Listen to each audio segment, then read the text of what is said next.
Hi, my name is Josh from Loewen Design Studios. This is how to assemble your dining table or any other table with our steel legs. This is what you should receive: your legs, your table, and some screws. You're going to want to start with your table face down on a soft surface. The foam it came in should work. You will receive 16 number 2 Robertson screws, 1 inch long. You'll need a square bit to install them. Line up the tape and then make sure the screw holes line up with the holes in the table.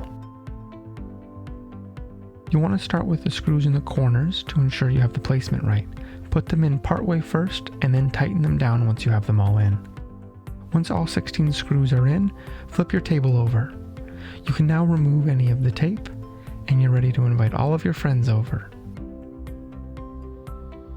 If you want more information on how to care for your table, check out some of our other videos or visit us at loewendesignstudios.com.